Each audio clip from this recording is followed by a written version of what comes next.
नमस्कार प्यारे बच्चों, हम पढ़ रहे हैं एटकेट अभ्यास पुस्तिका और आप हैं Rajkumar Patel sir YouTube channel पर। आज हम पढ़ेंगे कक्षा 6वीं का सामाजिक विज्ञान विषय का इतिहास खंड का अध्याय 10 और यह आखिरी पाठ है इतिहास खंड का इमारतें, चित्र तथा किताबें। इसके हम प्रश्नोत्तर कर रहे हैं। प्रश्न पहला है, कांस्य युग का संबंध माना जाता है। इसका उत्तर है ए ऑप्शन, हड़प्पा काल से। दूसरा प्रश्न है, तोरण शब्द का अर्थ है। तो तोरण शब्द का अर्थ है ए ऑप्शन, अलंकृत प्रवेश द्वार, ए ऑप्शन। प्रश्न तीसरा है, किस तमिल महाकाव्य में कनग्गी और कोवलन के चरित्रों का वर्णन है। इसका ए ऑप्शन सही है, शिलप्पदीकारम, ए ऑप्शन इसका सही है। प्रश्न चौथा है, भास्कराचार्य का संबंध था। इसका उत्तर है ए ऑप्शन, गणित। भास्कराचार्य का जो संबंध था वो गणित से संबंधित थे। प्रश्न पांचवा है, शिल्पकारों की कुशलता के नमूने हमें किस रूप में देखने को मिलते हैं। इसका उत्तर है, शिल्पकारों की कुशलता के नमूने स्तूपों जैसी कुछ इमारतों में देखने को मिलते हैं। प्रश्न छठवां है, किन्हीं दो प्रचलित महाकाव्यों के नाम लिखिए। उत्तर है, दो प्रचलित महाकाव्यों के नाम निम्नलिखित हैं। नंबर 1 महाभारत, दूसरा है रामायण। प्रश्न सातवां है, आज हमें जातक कथाओं का चित्रण कहाँ देखने को मिलता है।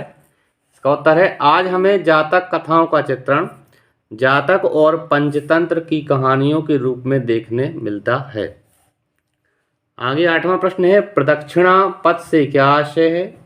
इसका उत्तर है, स्तूपों के चारों ओर परिक्रमा करने के लिए एक वृत्ताकार पथ बना होता था जिसे प्रदक्षिणा पथ कहते हैं।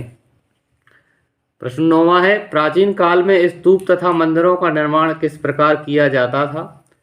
इसका उत्तर है, प्रारंभिक स्तूप धातु मंजूषा के ऊपर रखा मिट्टी का टीला होता था।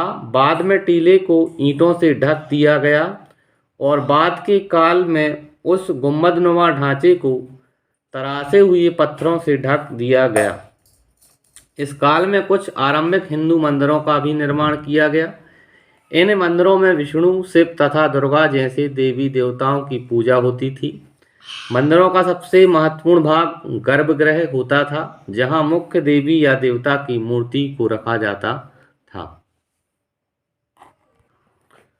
प्रश्न 10वां है, आर्यभट्ट ने अपनी पुस्तक आर्यभट्टियम में दिन व रात होने का क्या कारण बताया है। इसका उत्तर है, आर्यभट्ट ने अपनी पुस्तक आर्यभट्टियम में लिखा है कि दिन और रात पृथ्वी की अपनी धुरी पर चक्कर काटने की वजह से होते हैं, जबकि लगता है कि रोज सूर्य निकलता है और डूबता है। आगे प्रश्न 11वां है, प्राचीन भारत में आयुर्वेद के दो प्रसिद्ध चिकित्सक कौन थे। इसका उत्तर है, प्राचीन भारत में आयुर्वेद के दो प्रसिद्ध चिकित्सक निम्न हैं।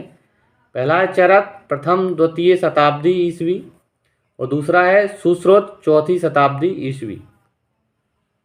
प्रश्न 12वां है, प्राचीन काल की चित्रकला की मुख्य विशेषताएं लिखिए। इसका उत्तर है, प्राचीन काल की चित्रकला की मुख्य विशेषताएं निम्नलिखित हैं।